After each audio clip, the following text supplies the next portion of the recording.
जबलपुर गांव के जंगल में बबली कौवी एक ठेले में गन्ने का जूस बेचा करती थी। उसकी दुकान बहुत अच्छे से चलती थी और गर्मी में तो ग्राहकों की हमेशा से भीड़ लगी रहती थी। बबली सबसे बहुत अच्छे से बात करती थी। ऐसे ही बहुत समय तक काम करते हुए उसने बहुत पैसे कमाए और फिर कालू कौवे से शादी कर ली। अपनी सफलता के कारण उसको बहुत घमंड हो गया था और वो गरीब ग्राहकों से बदतमीजी से बात करती थी। बबली दीदी, मुझे 2 ग्लास ताज़ा गन्ने का जूस देना।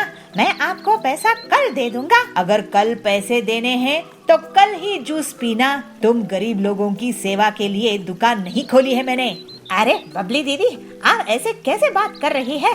मैं तो आपका रेगुलर ग्राहक हूँ। देखो बंटी भैया, पैसे रखो और जूस पियो। और हाँ, आज से गर्मी शुरू हो रही है ना, आज से 20 रुपया ग्लास नहीं बल्कि 40 रुपया ग्लास गन्ने का जूस मिलेगा। इस तरह से बबली बहुत घमंड हो चुकी थी। गरीब ग्राहकों से पैसे रखवाती थी, फिर गन्ने का जूस देती थी। कोई गन्ने का जूस नहीं बेचा था जिसकी बबली फायदा उठा रही थी। लेकिन अगले ही दिन बबली की दुकान के सामने पीलू चिड़िया अपना गन्ने का जूस का ठेला खोलती है।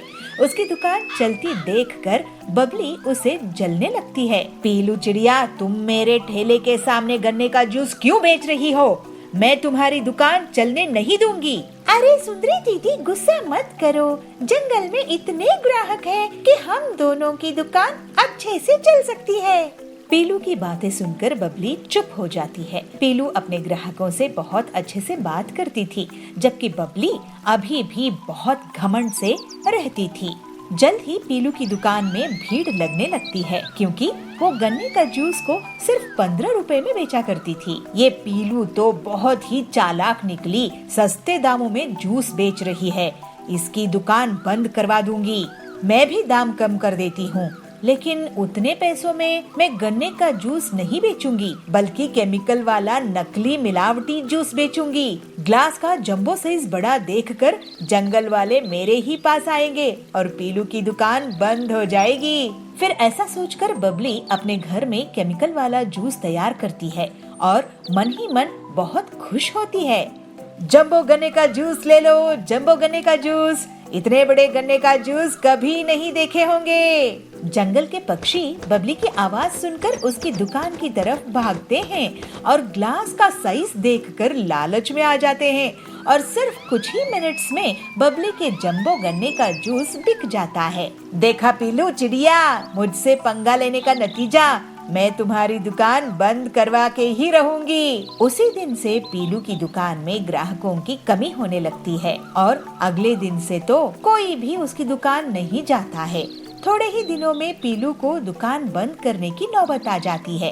तभी एक दिन डॉक्टर हरिया उसकी दुकान पहुंचते हैं। पीलू, मुझे 1 गिलास जूस देना। बबली की दुकान में भीड़ है, मुझे लेट हो रहा है, नहीं तो मैं उसी की दुकान में जाता। ये लीजिए डॉक्टर सर। अरे वाह, ये बहुत ताज़ा है। ऐसा करो, तुम मेरे हॉस्पिटल में रोज 20 गिलास भेज दिया करो मरीज के लिए। पीलू ये सुनकर बहुत खुश हो जाती है और हरिया के मरीज उसके गन्ने का ताज़ा जूस पीकर ठीक हो जाते हैं। लेकिन तभी वहाँ बबली की दुकान से गन्ने का जूस पीने वाले पक्षी आते हैं और उल्टियाँ करने लगते हैं। अरे ये क्या, इन्हें तो उल्टियाँ हो रही है। उनका टेस्ट होता है और उनसे हरिया पूछता है कि वो लोग क्या खाए पिए थे। तब वो बताते हैं कि रोज वो बबली के यहाँ जूस पीते हैं। बबली, तुमने इस गन्ने की जूस में क्या मिलाया है? तुम्हें पता है सबको किडनी में स्टोन्स हो गए हैं। इन सब की तबीयत खराब हो गई है तुम्हारी दुकान का गन्ने का जूस पीकर। अरे ये लोग पीलू की दुकान का जूस पिया करते थे। फिर हरिया बताता है कि पीलू की दुकान के जूस से उसके बीमार मरीज ठीक हो गए हैं। इसके पहले बबली कुछ बोल पाती, सभी पक्षी उसको घेर लेते हैं। बबली, तुम हमसे इतना सारा पैसा लेती हो गन्ने के जूस का, लेकिन ये जहर बेच रही हो। वो पीलू कम दाम में भी हमें स्वादिष्ट और सेहतमंद गन्ने का जूस पिलाती है। अब तुम्हें इसका हर्जाना भुगतना होगा। ऐसा कहकर सभी पक्षी बबली को पुलिस के हवाले कर देते हैं। पीलू पूरी ईमानदारी के साथ स्वादिष्ट गन्ने का जूस बेचना जारी रखती है और जंगल वाले उसकी बहुत तारीफ करते हैं। अब जंगल में बस उसी की गन्ने का जूस का दुकान थी। पीलू और बाकी लोग अब हंसी खुशी रहने लगते हैं। अचानक से खेत में सोने के आलू उग जाते हैं। बंसीपुर गांव में बबलू कबूतर अपनी पत्नी पीलू चिड़िया के साथ रहता था। बबलू बहुत ही मेहनती था। वो साल भर मेहनत करके किसानी करता था, अपनी फसल बेचकर अपना घर चलाता था। पीलू, इस बार मैंने आलू की फसल बोई है और खाद और सिंचाई का भी खास ख्याल रखा है। तुम देखना, इस बार बहुत बढ़िया फसल होगी। भगवान करे ऐसा ही हो, नहीं तो अगर पिछले बार की तरह हमारी फसल बर्बाद हो गई तो हम जीने लायक नहीं बनेंगे। हमारे ऊपर वैसे ही बहुत उधार है। पीलू के घर के पास ही सुंदरी रहती थी। वो पीलू की गरीबी का मजा लेती थी। एक दिन सुंदरी कहती है, पीलू बहन, बबलू भाई, ये मैं क्या सुन रही हूँ? आप लोगों के ऊपर इतना उधार है। ऐसा करो पीलू बहन, मेरे घर आज कुछ मेहमान आने वाले हैं। तुम शाम में आके खाना बना देना। इसी बहाने तुम्हें थोड़ा सा पैसा भी दे दूंगी और तुम्हें भी पैसे देखने को मिलेगा, है ना? पीलू को सुंदरी की बातें बहुत खराब लगती है। वो हर बार उनकी गरीबी का मजाक उड़ा के चली जाती थी। ऐसे ही एक दिन बबलू अपने खेत जाता है। वो देखता है कि उसकी आलू की फसल बहुत बड़ी हो गई है, लेकिन जब वो एक पौधे को निकाल कर देखता है तो पता है कि उसमें आलू नहीं उगा है। इसी तरह वो सारे पौधे देखता है, लेकिन किसी में भी आलू नहीं उगे। बबलू उदास होकर अपने खेत में बैठ जाता है। मेरे खेत में आलू क्यों नहीं उगे? ऐसे तो मैं बर्बाद हो जाऊंगा। मेरे खेत में आखिर फसल क्यों नहीं होती है? ऐसे वो सोच में पड़ जाता है। ऐसे ही सोचते बबलू रोने लगता है। जैसे ही उसके आंसू मिट्टी में गिर जाते हैं तो अचानक से खेत में सोने के आलू उग जाते हैं। आश्चर्य होके बबलू कहता है, अरे भगवान, तेरे बहुत बहुत शुक्रिया। मेरे खेत में तो सोने के आलू उगाए हैं। अब मेरी गरीबी दूर हो जाएगी। फिर बबलू एक बोरी में सोने के आलू भर लेता है और घर लेकर जाता है। बबलू एक सोने का आलू बेचकर घर का राशन ले आता है और पूरा कर्ज भी चुका देता है। लेकिन वो सोने के आलू वाली बात पीलू को नहीं बताता है। एक दिन सुंदरी उसके घर आती है। क्या हुआ, इस बार तुम लोग आलू की फसल नहीं बेच रहे हो क्या? इस बार भी तुम्हारी फसल बर्बाद हो गई है? ऐसा है तो तुम लोग तो सड़क पर आ जाओगे। नहीं, इस बार फसल बहुत अच्छी हुई है। नहीं नहीं पीलू, बबलू इस बार फसल बिकाने के लिए बाजार गया ही नहीं। अब तुम ही सोचो कि तुम्हारा आगे क्या होगा। बबलू जब घर लौटता है तो पीलू उससे पूछती है, बबलू जी, पड़ोसन कह रही थी कि आप इस बार शहर के जंगल में आलू बेचने के लिए नहीं गए थे। अगर हमारी आलू की फसल हुई ही नहीं है तो अपने घर का राशन कहाँ से लेकर आए हो? इसके बाद बबलू पीलू को सोने के आलू से भरी हुई एक बोरी दिखाता है। खिड़की में से सुंदरी भी उस सोने के आलू की बोरी को देख लेती है। अरे, इनके पास तो बोरी भरकर सोना है, ये तो मेरे पास होना चाहिए। ऐसा सोचकर वो उनके घर जाती है। तुम दोनों गरीबों को खाना नसीब हो रहा होगा। ऐसा करो, तुम मेरे घर खाना खाने आ जाओ। सुंदरी को पीलू और बबलू मना नहीं कर पाते हैं और उसके घर चले जाते हैं। वहाँ सुंदरी उन्हें बहुत बड़ी थाली परोसकर लेकर आती है और उन्हें खाने के लिए देती है। जब दोनों पति पत्नी खा रहे होते हैं, वो चुपचाप उनके घर चली जाती है और सोने के आलू चुराने की कोशिश करती है। लेकिन जैसे ही वो आलू उठाती है, एक आलू पत्थर में बदल जाता है और उसके पैर पर गिर जाता है। उसके चीखने की आवाज सुनकर पीलू और बबलू वहाँ जाते हैं। सुंदरी वहाँ से भाग जाती है। तभी तो मैं सोचूं कि हमेशा हमारी गरीबी का मजाक उड़ाने वाली हमें आज दावत क्यों दे रही है? हमारे पीछे से हमारी सोने की आलू चुराना चाहती थी। ये सुंदरी बहुत लालची है। इसके पास सब कुछ है, लेकिन ये लालच करना नहीं छोड़ती है। इसी वजह से ये आलू पत्थर में बदल गया था। हाँ बबलू जी, आप सही कह रहे हो, लेकिन ये आलू जब तक हमारे घर में रहेंगे ये हमारे लिए मुसीबत के बीज बन जाएंगे। चलिए इन्हें खेत में गाड़ कर छुपा देते हैं। फिर दोनों पति पत्नी खेत में सोने के आलू छुपा देते हैं। बंटी बहुत मेहनती और ईमानदार था, इसी वजह से उसकी शुद्ध भावनाओं में निकले आंसू से सोने के आलू खेत में उग आए थे। वहीं दूसरी तरफ सुंदरी का मन काला था, इसी वजह से उसके छूते ही सोने के आलू पत्थर में बदल गए। अब बबलू और पीलू की गरीबी दूर हो गई थी और वो दोनों खुशी खुशी रहने लगे। और उस कढ़ाई से सब्जी तब तक खत्म नहीं होती जब तक कि सभी ग्राहक खा नहीं लेते थे और उस कढ़ाई को उठाने की कोशिश करने लगते हैं। वो साधु बाबा कोई और नहीं थे, हनुमान जी ही थे। महादेवपुरी गांव के जंगल में पीलू अपना एक छोटा सा पराठे का ठेला चलाती थी। वो बहुत गरीब थी और उसका पति बंटी कबूतर फर्नीचर रिपेयरिंग का काम करता था। पीलू चिड़िया और बंटी दोनों हनुमान जी की भक्ति किया करते थे। वो लोग हर दिन हनुमान जी को भोग लगाते थे और राम नाम का जाप किया करते थे। एक दिन बंटी जब काम से लौट रहा था तब उस पर कुछ अनजान गुंडे हमला कर देते हैं और वो बुरी तरह से घायल हो जाता है। कालू कौवा भी पीलू की दुकान के सामने अपने खाने की दुकान चलाता था। वो ये सुनकर बहुत खुश होता है कि पीलू के घर मुसीबत आई है। हे हनुमान जी, ये क्या हो गया? इन्होंने किसी का क्या बिगाड़ा था? अब आप ही हमारी सहायता कीजिए। पीलू दुखी मत हो, हनुमान जी के कारण ही मैं बचा हूँ, नहीं तो मेरी जान भी जा सकती थी। जी आप सच कह रहे हैं, मुझे भक्ति में शक नहीं लाना चाहिए। मैं थोड़े गहने बेच कर आती हूँ जिससे आपका इलाज हो सके, क्योंकि अब मुझे भी थोड़े दिनों तक दुकान बंद रखनी पड़ेगी आपकी देखभाल के लिए। तो गहने बेचने से कुछ पैसे घर के काम भी आ जाएंगे। मैं तुम्हारे लिए और गहने बनवा दूंगा पीलू, मुझे बहुत बुरा लग रहा है। आप किसी बात की फिक्र मत कीजिए, हनुमान जी हमारे साथ है, बस यही काफी है। पीलू गहने बेचने के लिए जाती है, लेकिन बीच रास्ते में उसको वहीं अनजान लुटेरे मिलते हैं और उसे गहने लूट लेते हैं। पीलू उदास मन से एक पेड़ के नीचे रोने लगती है।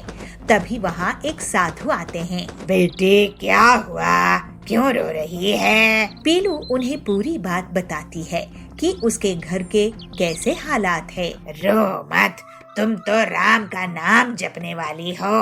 मुझे राम नाम जपने वाले बहुत प्रिय है। ये लो एक कढ़ाई, इसमें तुम खाना पकाओ और अपनी दुकान में बेचो, इससे तुम्हारी मुश्किलें दूर हो जाएंगी। पीलू उस कढ़ाई को ले लेती है और घर जाकर बंटी से पूरी बात कहती है।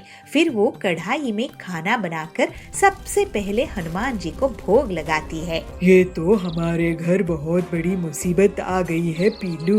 वैसे भी हमारा खर्चा बड़ी मुश्किल से चलता था, अब तो ऊपर से गहने भी लुट गए। लेकिन अच्छा हुआ कि साधु महाराज मिल गए। हो सकता है उन्हीं के आशीर्वाद और हनुमान जी की कृपा से सब ठीक हो जाए। मुझे पूरा विश्वास है जी। फिर पीलू उस कढ़ाई में अपनी दुकान में सब्जी बनाना शुरू कर देती है, जिसको खाकर सभी उसकी बहुत तारीफ करते हैं। और उस कढ़ाई से सब्जी तब तक खत्म नहीं होती जब तक कि सभी ग्राहक खा नहीं लेते थे। पीलू ये देखकर हनुमान जी को और उस साधु बाबा को याद करती है। आपकी बहुत दया है हनुमान जी।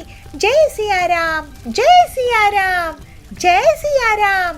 अब बेटी पीलू, कितनी स्वादिष्ट सब्जी बनाई हो। ऐसी सब्जी हर रोज तुम हमें खिलाया करो, तुम्हारे हाथों में तो जादू है। हाँ हरिया भाई, ये कमाल तो सिर्फ पीलू दीदी ही कर सकती है। इनके खाने की जितनी तारीफ की जाए कम है। मेरे घर के लिए 5 प्लेट खाना पैक कर दो पीलू दीदी। पीलू की दुकान में कमाई होती देखकर कालू कौवा बहुत जलने लगता है। वो पीलू को नुकसान पहुंचाने के बारे में सोचता है। इसकी दुकान तो अब जोर शोर से चलने लगी है, मुझे इसकी काट निकालनी पड़ेगी, नहीं तो मेरी दुकान बंद हो जाएगी। इसके पास ये चमत्कारी कढ़ाई आई है कहाँ से? इसको मैं चोरी करवा लूंगा, उसके बाद ये लोग भिखारी हो जाएंगे। कालू उसी रात को उन अनजान बदमाशों से मिलता है और उन्हें पीलू के घर से कढ़ाई चुराने के लिए पैसे देता है। पीलू अपने घर में हनुमान जी की आरती करती है और बंटी को दवाइयाँ खिलाती है। इसके बाद दोनों पति पत्नी राम नाम का जाप करते हैं, खाना खाते हैं और वो सो जाते हैं। उनके घर अनजान बदमाश घुसते हैं और चुपचाप झांक कर देखते हैं। बंटी और पीलू आराम से सो रहे थे। वो सब अंदर आते हैं और उस कढ़ाई को उठाने की कोशिश करने लगते हैं, लेकिन तभी वो कढ़ाई अचानक से बहुत बड़ी हो जाती है और वो सारे बदमाश उस कढ़ाई के नीचे दब जाते हैं और चीख उठते हैं, अरे ये तो वही बदमाश है जिन्होंने मेरे गहने लूटे थे। पीलू की चिल्लाना देख बंटी उठता है और देखता है, इन्हीं लोगों ने मुझ पर हमला किया था। ये लोग साधु बाबा जी की चमत्कारी कढ़ाई चुराने आए थे। वो साधु बाबा कोई और नहीं थे, हनुमान जी ही थे। उन्हीं के ऐसे चमत्कार हो सकते हैं। हमें माफ कर दो हनुमान भक्तों, हमें तो कालू ने तुम्हारे यहाँ भेजा था। और फिर पीलू और बंटी पुलिस को बुलाते हैं और पुलिस उन बदमाशों को और उनके कहने पर कालू को पकड़कर ले आती है। बंटी और पीलू हनुमान जी से प्रार्थना करते हैं, हे हनुमान जी, आपकी दया अपरंपार है, आपकी जय हो। जय सिया राम, जय हो। कालू अपने लालच के कारण जेल में जा चुका था। बंटी और पीलू अपनी मेहनत और हनुमान जी की भक्ति करते हुए दुकान चलाते हैं और उस कढ़ाई में खाना बनाते हैं। वो लोग हर रोज अब गरीब लोगों को मुफ्त में खाना भी देते थे और हंसी खुशी रहने लगते हैं। समोसे ले लो, गर्मा गर्म समोसे ले लो, स्वादिष्ट और ताजे समोसे ले लो। लंदनपुर में पीलू चिड़िया अपनी माँ बबली और अपने पिता टिल्लू के साथ रहा करती थी। टिल्लू समोसे का ठेला लगाता था। समोसे ले लो, गर्मा गर्म समोसे ले लो, स्वादिष्ट और ताज़े समोसे ले लो। एक बार खाओगे तो बार बार आओगे। तभी वहाँ पर सुंदरी कौवी आती है। टिल्लू भैया, मैं कब से आपका इंतज़ार कर रही थी, मुझे 4 समोसे दे दो। एक और ग्राहक उसकी दुकान पर आता है, हाँ भैया, मुझको 10 समोसे पैक करके देना। इस तरह से टिल्लू की आवाज़ सुनते ही जंगल के पक्षी उसके समोसे खाने के लिए दौड़ पड़ते थे और कुछ ही घंटों में उसके पूरे समोसे बिक जाते थे। दोपहर में पीलू चिड़िया अपने पिता के लिए भोजन लेकर आती है। पिताजी, आप लंच कर लीजिए, तब तक मैं समोसे बनाती हूँ। ठीक है बेटा, तू समझदारी से समोसे बनाना, तेल बहुत गर्म है। और फिर पीलू चिड़िया समोसे बनाने लगती है और टिल्लू भोजन करने लगता है। अच्छा पीलू, मैंने लंच कर लिया है, चल अब तू घर जा। लेकिन पिताजी, आपने तो मुझे इनाम दिया ही नहीं। अरे हाँ, मैं तो भूल ही गया था, ये ले तेरा इनाम। और टिल्लू पीलू को कुछ पैसे देता है। पीलू खुशी खुशी अपने घर वापस आती है। पीलू की माँ बबली उसका खाने पर इंतजार कर रही थी। आजा पीलू, खाना खा ले। इस तरह वे लोग हंसी खुशी अपना जीवन बिता रहे थे। एक दिन पीलू अपने पिता के लिए भोजन लेके जा रही होती है। तभी उसे सुंदरी मिलती है। अरे पीलू, तेरी माँ कहाँ है? आज तेरे पिताजी जब समोसे तल रहे थे तो गलती से उनके शरीर पर गरम गरम तेल डल गया। कुछ पक्षियों की मदद से वे अब अस्पताल में भर्ती है। तुम दोनों जल्दी से अस्पताल पहुंचो। फिर पीलू अपनी माँ के साथ अस्पताल पहुंचती है। डॉक्टर साहब, ये लो मेरा गुल्लक और इसमें से जितने पैसे हैं आप ले लो और मेरे पिताजी को जल्दी से ठीक कर दो। घर के पूरे पैसे टिल्लू के इलाज में खत्म हो जाते हैं। फिर 2 दिनों बाद टिल्लू को होश आता है। बबली अपने पति से पूछती है, ये सब कैसे हो गया जी? आज तक तो ऐसा नहीं हुआ था। आप ध्यान देकर काम नहीं कर रहे थे क्या? पता नहीं बबली, इतनी बड़ी गलती कैसे हो गई? इतने सालों में तो ऐसा कुछ भी नहीं हुआ था। ठीक है जी, जो हुआ सो हुआ, कम से कम आप बच तो गए। चलिए, डॉक्टर ने आपको आराम करने के लिए कहा है। लेकिन मैं आराम कैसे करूं बबली? घर का खर्च भी तो चलाना है। मेरे इलाज में कितने पैसे लगे होंगे और मेरी दुकान भी इतने दिनों से बंद थी। पिताजी, मैं अब से समोसे की दुकान संभालूंगी। मुझे समोसे बनाने आते हैं, आप बस आराम कीजिए और जल्दी से ठीक हो जाइए। पीलू की बात सुनकर, हाँ पीलू, मैं भी तेरी समोसा बनाने में मदद किया करूंगी। और अगले दिन से पीलू और उसकी माँ बबली समोसा बेचने लगते हैं। ऐसे कुछ दिन बीत जाते हैं। एक दिन एक पक्षी उनके पास आता है। वो पक्षी उनसे कहता है, अरे मैडम जी, क्या ये टिल्लू जी की समोसे की दुकान है? जी, ये टिल्लू जी की ही समोसे की दुकान है। आप कौन हैं? जी, मैं कड़कनाथ जी के यहाँ से आया हूँ। कल कड़कनाथ जी की बेटी का जन्मदिन है। उन्होंने 200 समोसों का ऑर्डर दिया है और कहा है कि सिर्फ टिल्लू जी के समोसे की दुकान के यहाँ ही मैं ऑर्डर करूँ। आप चिंता मत कीजिए, आजकल मेरे पिताजी की तबीयत खराब रहती है, इसलिए मैं और मेरी माँ समोसे बनाते हैं। आप मुझे सेठ जी का पता दे दीजिए, मैं समोसे भिजवा दूंगी। वो पक्षी कड़क सेठ का पता दे देता है और साथ में 20,000 रुपये एडवांस भी दे देता है।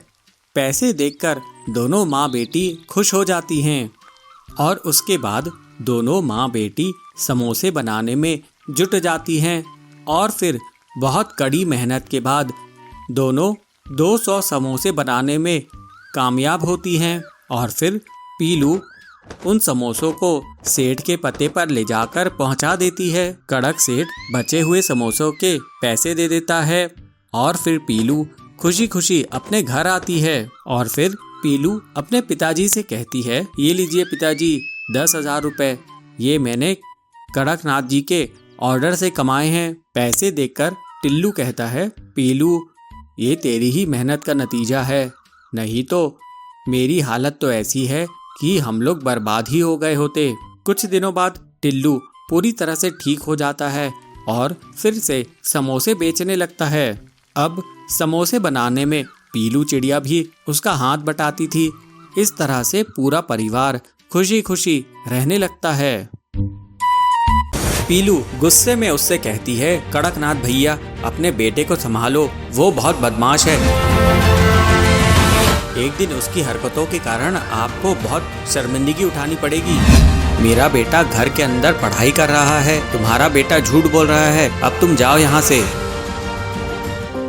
कान्हापुर जंगल में सभी पक्षी मिलजुल कर साथ रहा करते थे। उसी जंगल में कड़कनाथ कौवे का परिवार भी रहा करता था। उसका बेटा कालू कौवा बहुत ही शरारती था। उसने जंगल के सभी पक्षियों की नाक में दम कर रखा था। इस तरफ पीलू चिड़िया बहुत सालों बाद माँ बनी थी। उसके घर में खुशियों का माहौल था। एक दिन पीलू चिड़िया अपने पति बबलू से बातें कर रही थी। बबलू जी, बहुत सालों बाद हमें भगवान ने माँ बाप होने का सुख दिया है। हम अपने बच्चे को किसी प्रकार का कोई कष्ट होने नहीं देंगे। हाँ पीलू, तू बिल्कुल सही कह रही है। हम अपने बच्चे को बहुत अच्छा संस्कार देंगे जिससे वो बड़े होकर जरूरतमंदों की सेवा कर सके। हाँ जी, आप सही कह रहे हैं, लेकिन हमें एक बात का ध्यान रखना होगा कि ये कभी भी कालू कौवे से दोस्ती ना करे। आप तो जानते ही हैं कि कालू कौवा कैसे सभी पक्षियों को परेशान करता रहता है। दोनों पति पत्नी अक्सर अपने बच्चे के भविष्य को लेकर चिंतित रहते थे। धीरे धीरे दिन बीतने लगते हैं। एक बार बबलू भोजन की तलाश में बाहर जा रहा था। तब पीलू अपने बेटे से कहती है, चिंटू, हम लोग भोजन की तलाश में जा रहे हैं, तुम अपने घोंसले में ही रहना। अगर कालू कौवा आता है तो तुम उसके साथ नहीं खेलना। ठीक है मम्मी पापा, मैं घोंसले में रहकर आप लोगों का इंतजार करूंगा और किसी के साथ भी नहीं खेलूंगा।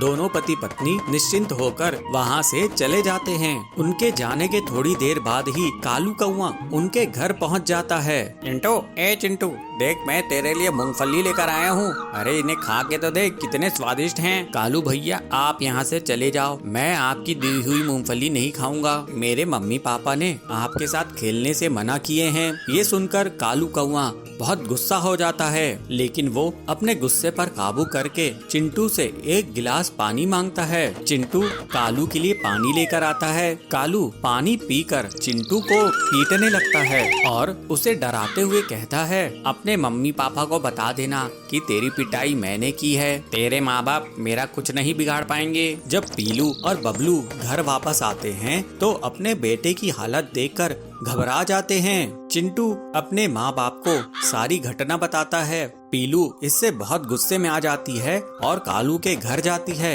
उस समय कालू का पिता कड़कनाथ घोंसले के बाहर ही बैठा था। पीलू गुस्से में उससे कहती है, कड़कनाथ भैया अपने बेटे को संभालो, वो बहुत बदमाश है। उसने मेरे बेटे को बहुत बुरी तरह से पीट दिया है। एक दिन उसकी हरकतों के कारण आपको बहुत शर्मिंदगी उठानी पड़ेगी। पीलू की आवाज सुनकर सुंदरी कौवी घर से बाहर निकलती है और कहती है, पीलू जब से तुम माँ बनी हो तब से तुम बहुत घमंडी हो गई हो। मेरा बेटा घर के अंदर पढ़ाई कर रहा है, तुम्हारा बेटा झूठ बोल रहा है। अब तुम जाओ यहाँ से। मेरा बेटा बहुत सीधा साधा है, तुम मेरे बेटे की आइंदा से शिकायत नहीं करना। इस तरह से सुंदरी पीलू को डरा धमका देती है और वहाँ से भगा देती है। कुछ दिनों बाद कालू कौआ फिर से बदमाशी के लिए किसी को ढूंढ रहा होता है। थोड़ी दूर में वो देखता है कि जिगरबाज का बेटा अपने घोंसले में अकेला है। उसे अकेला देखकर कालू उसकी बहुत बुरी कदर पिटाई कर देता है। जब इस बात का पता बाज को चलता है तो वो अपने साथियों के साथ कालू कौए के घर पर धावा बोल देता है और कालू कौए की बहुत बुरी कदर पिटाई कर देता है। कालू की पिटाई रोकने के लिए उसका पिता कड़क भी बीच बचाव करने आता है, लेकिन उसकी भी पिटाई हो जाती है। फिर सुंदरी सोचती है, अरे कालू तेरी वजह से तेरी तो पिटाई हुई, तेरे पिताजी की भी पिटाई हो गई। तू बहुत ही बदमाश है, आइंदा से तूने किसी के साथ भी बदमाशी की तो मैं ही तेरे हाथ पांव तोड़ दूंगी। इस तरह से कालू की बदमाशी के कारण उसके परिवार को शर्मिंदगी उठानी पड़ती है। पीलू सुंदरी से कहती है, मैं कहती थी ना सुंदरी बहन, एक दिन तुम्हें कालू के कारण शर्मिंदगी उठानी पड़ेगी। अब कैसा सबक मिला तुमको? अब से कालू अपनी बदमाशी करना बंद कर देता है और सभी बच्चे फिर से सुरक्षित हो जाते हैं। और पुलिस की बाइक को ही चुरा कर भाग जाता है। ये सब बबलू अपनी बर्तन बाइक से देख रहा था। फिर वो तुरंत ही कालू कौवे का अपनी बर्तन बाइक से पीछा करने लगता है और उसे जोर से एक लात लगाता है। कालू की बाइक डगमगा जाती है और कालू जोर से गिर जाता है।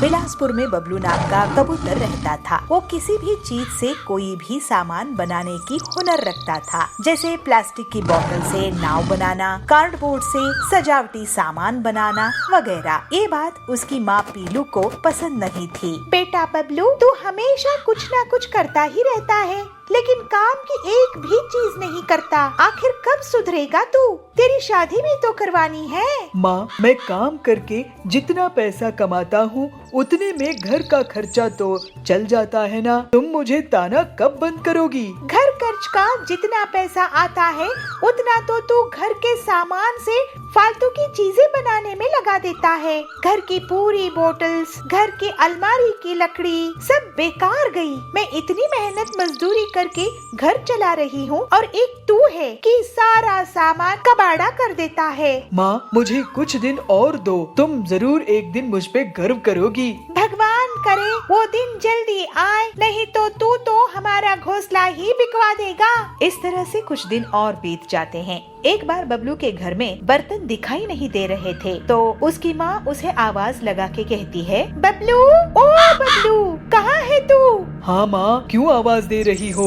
बताओ क्या काम है? बेटा, लगता है घर में चोरी हो गई है। एक भी बर्तन दिखाई नहीं दे रही है। चल हम पुलिस स्टेशन में कंप्लेंट करते हैं। नहीं माँ, बर्तन कहीं नहीं गए हैं। आओ अपने घोंसले के पीछे चलो, मैं तुम्हें दिखाता हूँ। फिर बबलू अपनी माँ को घोंसले के पीछे लेके जाता है और वहाँ बर्तनों से बनी एक मोटरसाइकिल दिखाता है और बबलू कहता है, माँ ये देखो, है ना कमाल की चीज। अरे नालायक, ये क्या कर दिया तूने? अब मैं घर का खाना किसमें बनाऊंगी? ये बर्तन की बाइक कौन चलाएगा? तू तो मुझे बर्बाद ही कर देगा। तभी वहाँ सुंदरी आती है। अरे पीलू, ये बबलू को क्यों मार रही हो? इसने ऐसी मोटरसाइकिल बनाई है कि सब इसे देखते ही रहेंगे। नहीं सुंदरी बहन, ये बबलू पता नहीं कब मुझे तंग करना बंद करेगा। जंगल में कालू कौवा मोटरसाइकिल बाइक्स चोरी करता था। घर से या बाजार से वो बाइक चुराने में कामयाब हो ही जाता था। पक्षी उसकी कंप्लेंट लेकर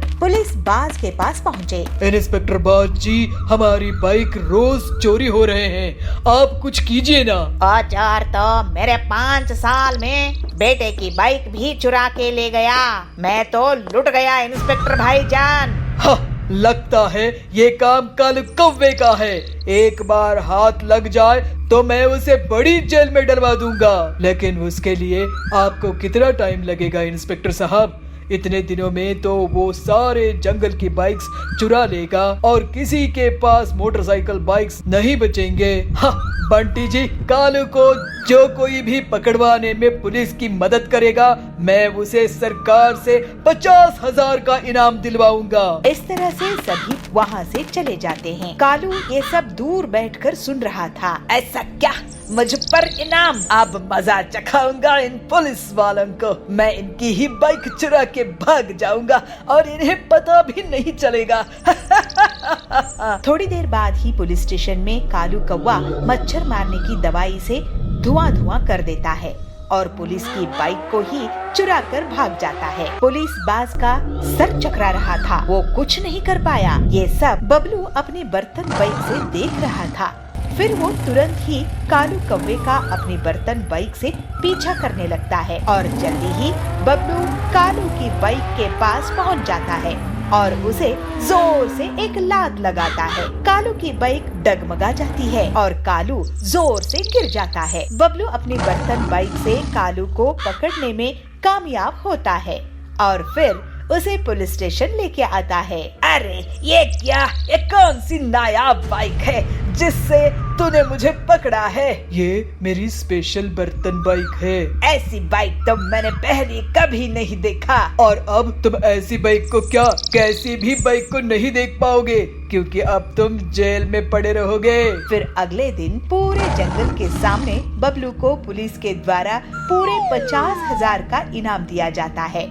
बबलू की माँ बहुत खुश होती है और कहती है, वाह बबलू, तूने तो मेरा नाम रोशन कर दिया बेटा। पूरे गांव में तेरी बर्तन बाइक अब फेमस हो गई है और तू भी। इस तरह से अब बबलू के अनोखे काम पूरे जंगल में प्रसिद्ध हो गए। उसके पास अब पैसे आने लगे और बबलू अपनी माँ पीलू के साथ हंसी खुशी रहने लगा।